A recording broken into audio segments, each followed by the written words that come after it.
আচ্ছা, আপনি সাহসী না ভীতু? কোন দলে? আমাদের আলোচ্য গল্পের 3 বন্ধু কিন্তু খুব সাহসী। তবে মনের কোণে কোনো এক বিষয়ে রয়েছে প্রচণ্ড ভয়। আপনিও কি সেই দলে পড়েন নাকি? জানতে হলে গল্পটি শুনুন শেষ পর্যন্ত। আজকে আমাদের গল্প মানিক বন্দ্যোপাধ্যায়ের 3 সাহসী ভীরুর গল্প। গল্পটি শেষ পর্যন্ত শুনুন। ভালো লাগলে একটা লাইক, কমেন্ট আর শেয়ার করতে ভুলবেন না। ভূষণের জন্য না হলে লম্বা লম্বা পা ফেলে গিরিশ নিশ্চয়ই সন্ধে নাগাদ নদীর ধারে পৌঁছে যেত।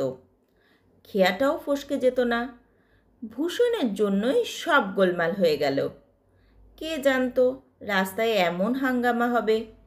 গিরিশ যাচ্ছে কলকাতায়। গ্রাম থেকে 5 মাইল হেঁটে প্রকাণ্ড একটা নদী পার হয়ে আরও 3 মাইল হাঁটলে রেল স্টেশন।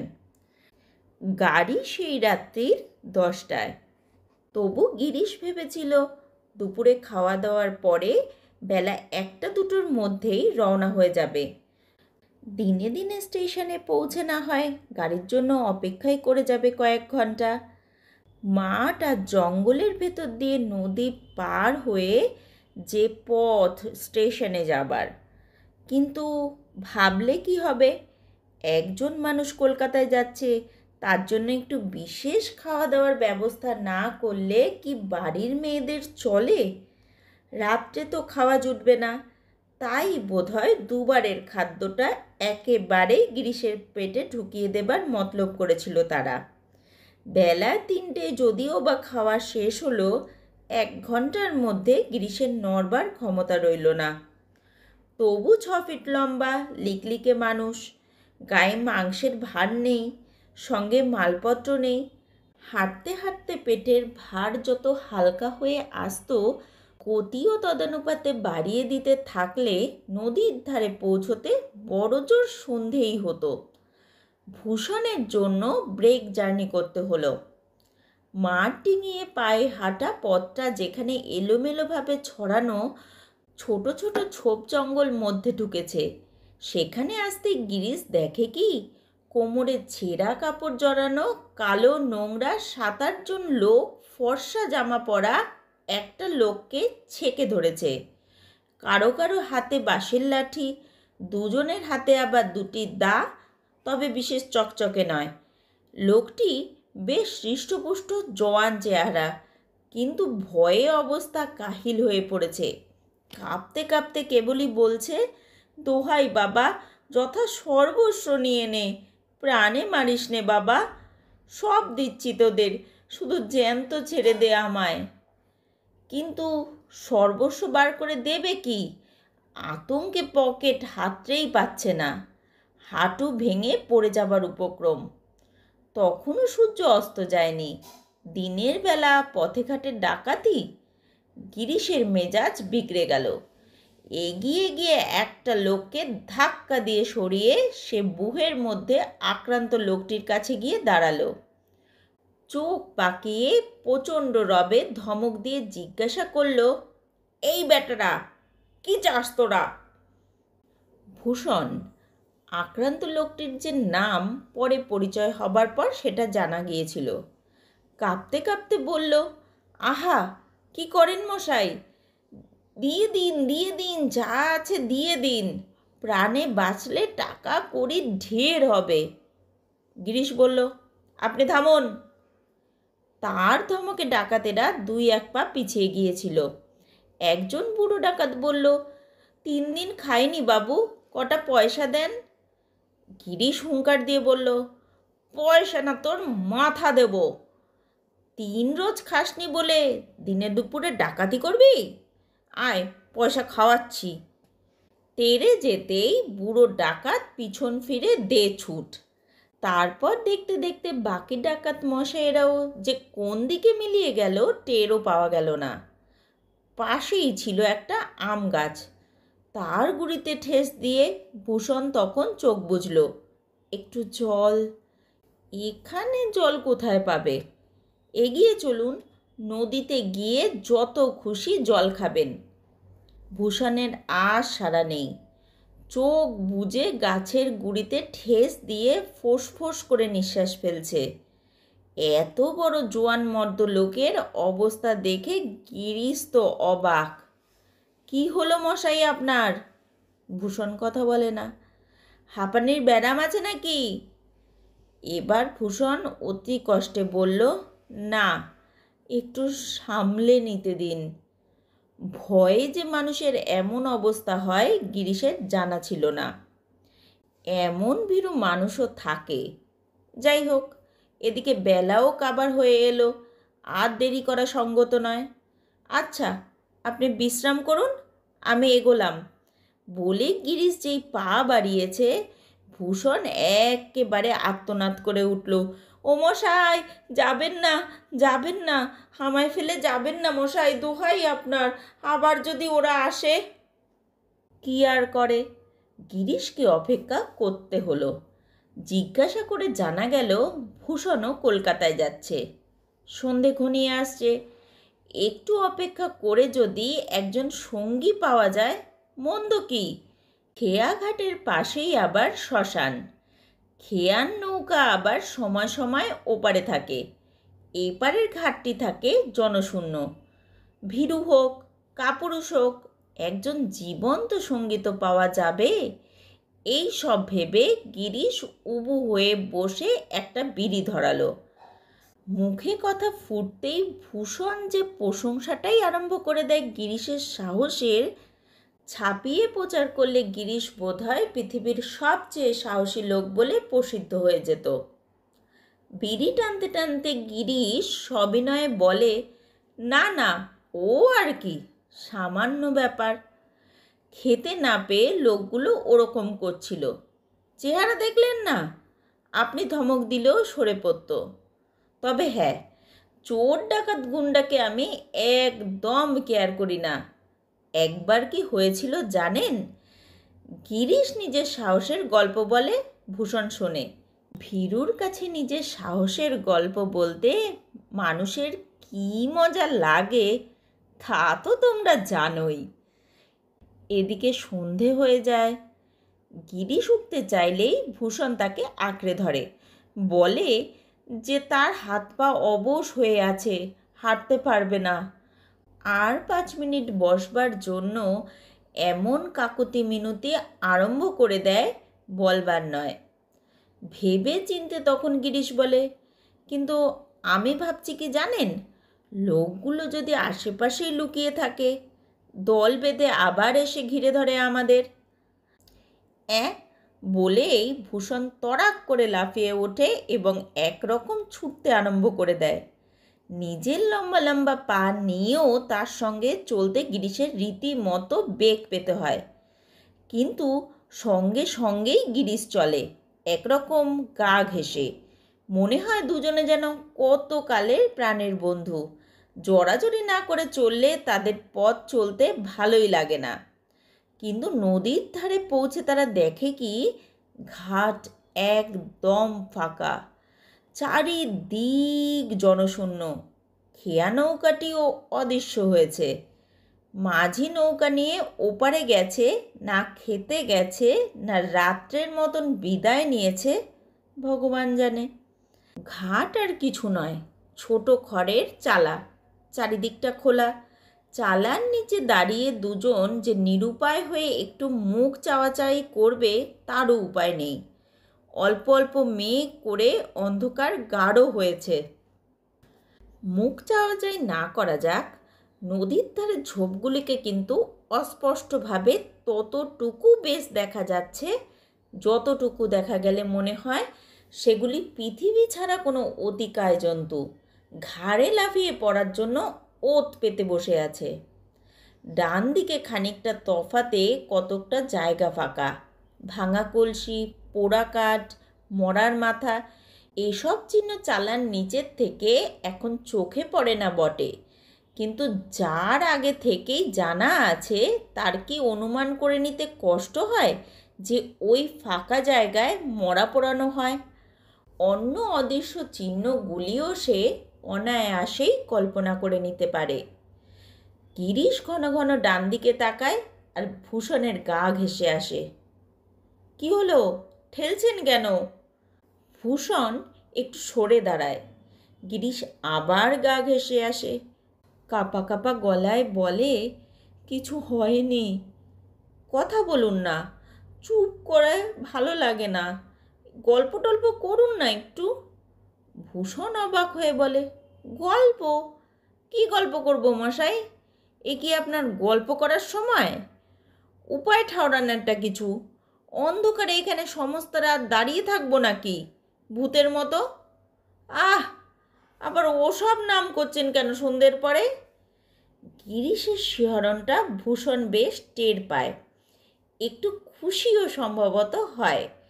গিরিশ যে তাকে কীরকম ভীরু কাপুরুষ মনে করছে এতক্ষণ টের পেতে তো তার বাকি থাকেনি। একটু হেসে ভনিতা করে সে বলতে আরম্ভ করে, ভূত বিশ্বাস করেন বুঝি আপনি? তা এমন জায়গায় দাঁড়িয়ে বিশ্বাস জাগে বই কি। ওদিকটাতে আবার শ্মশান। সকালে যখন যাচ্ছিলাম দেখি দুটো মরা পোড়াচ্ছে একসঙ্গে। তবে হ্যাঁ, ভূত পেয়ে দৈত্য দানব আমি একদম কেয়ার করি না। একবার কি হয়েছিল জানেন? গিরিশ তার সাহসের গল্পগুলো নির্বিবাদেই ভূষণকে শোনাতে পেরেছিল। ভূষণের ভূতের গল্প ভূমিকার বেশি এগোতে পারে না। গিরিশ কাঁপতে কাঁপতে তাকে জড়িয়ে ধরে বলে, দোহাই দাদা, থামুন, আমাকে মেরে আপনার লাভ নেই। চারদিকে বাগদি বস্তি, ওরা সব ডাকাত, যদি দল বেঁধে আসে। তখন ভূষণ বলল, ভয় করবেন না দাদা, ভয়ের কিছু নেই। জানেন তো, ভয় না পেলে ভূত প্রেত মানুষের কিচ্ছু করতে পারে না। আমি যখন সঙ্গে আছি। গিরিশও জবাবে বলে, কি জানেন, ওরা হলো ছোট লোক, পেটের জ্বালায় চুরি ডাকাতি করে বটে, ভদ্রলোককে ভয়ও করে খুব, সাহস করে ধমক দিলেই পালিয়ে যায়। আমি যখন সঙ্গে আছি দুজনের মধ্যে একটা চরম বোঝাপড়া হয়ে যায়। চালার নিচে একটা চাটাই পাতা ছিল। পাশাপাশি বসে দুজনেই দুটো বিড়ি ধরিয়ে পরমাত্মীয়ের মতো পরামর্শ আরম্ভ করে।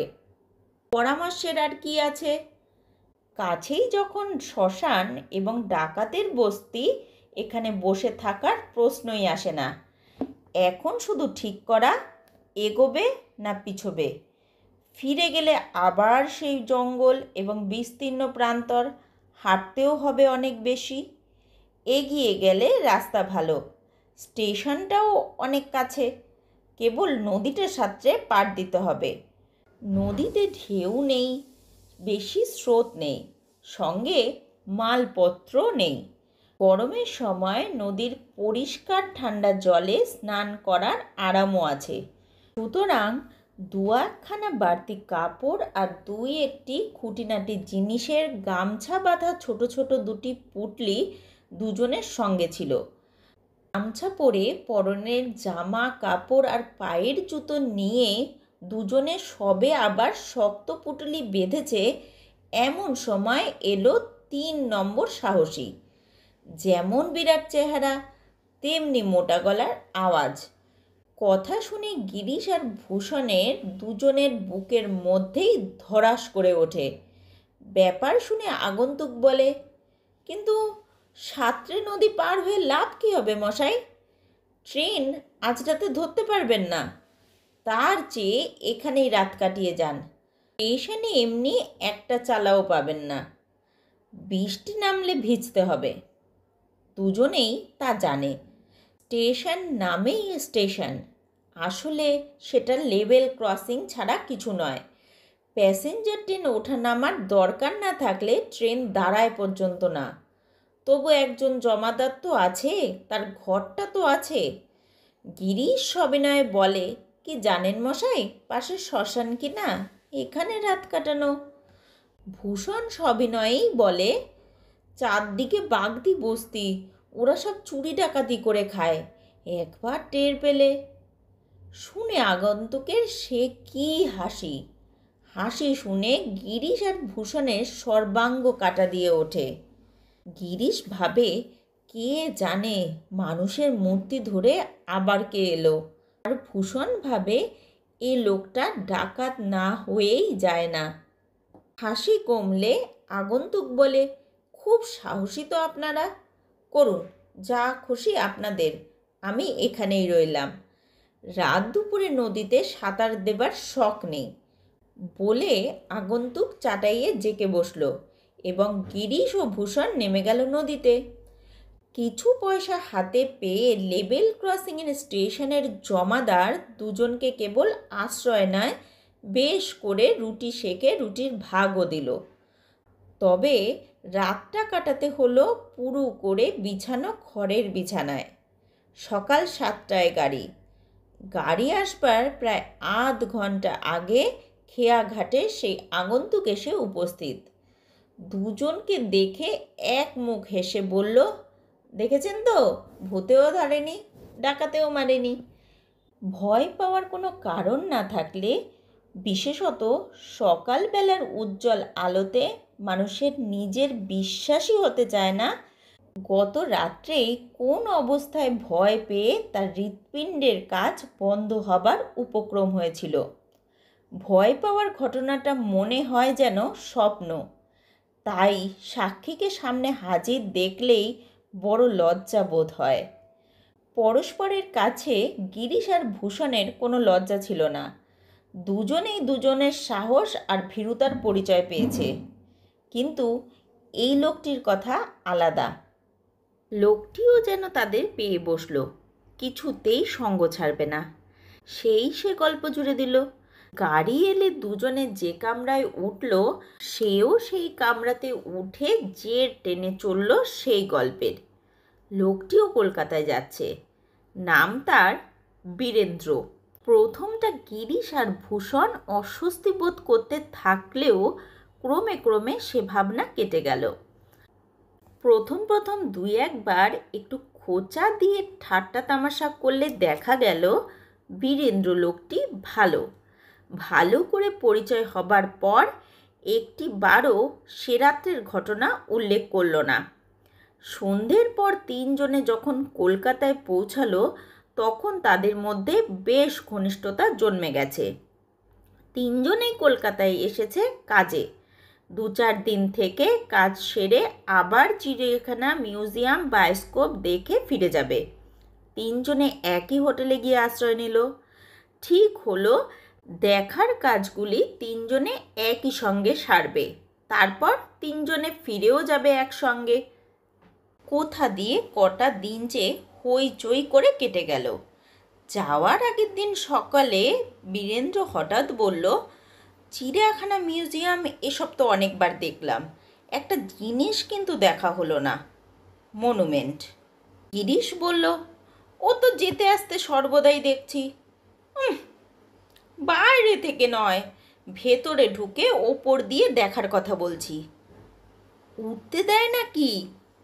দেয় বই কি, লালবাজারে একটা দরখাস্ত করতে হয়। শুনে তিনজনেরই মনে হলো বাস্তবিক এতবার কলকাতায় যাতায়াত করেছে, কিন্তু মনুমেন্টের ওপরে তো ওঠা হয়নি। সেই দিন চিড়িয়াখানা যাবার পথে তিনজনে লালবাজারে আবেদনপত্র দাখিল করে দিল। হাঙ্গামা হলো কম নয়। তারপর আবেদন মঞ্জুর করে তাদের জানানো হলো। পরদিন সকাল 8টায় মনুমেন্টের নিচে পুলিশ চাবি নিয়ে হাজির থাকবে। তিনজনের উৎসাহের সীমা রইল না। পরদিন সকাল 7টা বাজতে না বাজতেই সকলে মিলে মনুমেন্টের নিচে গিয়ে হাজির। 1 ঘন্টা বসে থাকার পর একজন পুলিশ এসে গেট খুলে দিল। ভিতরে অন্ধকারের মধ্যে সিঁড়ি ওপরে উঠে গেছে। মাঝে মাঝে দোতলার গায়ে ফোকর দিয়ে অল্প অল্প একটু আলো আসছে। বীরেন্দ্র আগে আগে উঠতে থাকে, তারপর গিরিশ আর ভূষণ। সঙ্গী দুজনকে পুরনো কথা তুলে একটু খোঁচাবার স্বাদ বীরেন্দ্রের কেন জাগে বলা কঠিন। যেখানে সবচেয়ে বেশি অন্ধকার সেখানে একটু তামাশা করে সে বলে, কি মশাই, ভয় করছে না তো আপনাদের? গিরিশ আর ভূষণ কী বলবে, নীরবেই তামাশাটা হজম করে সিঁড়ি ভাঙতে থাকে। সিঁড়িরও কি শেষ আছে? মনে হয় পৃথিবী ছেড়ে স্বর্গেই বুঝি উঠে যাচ্ছে তিনজনে। ওপরে রেলিং ঘেরার স্থানে তারা যখন গিয়ে দাঁড়ায়, তিনজনেই কামারের হাঁপড়ের মতো হাঁপাচ্ছে।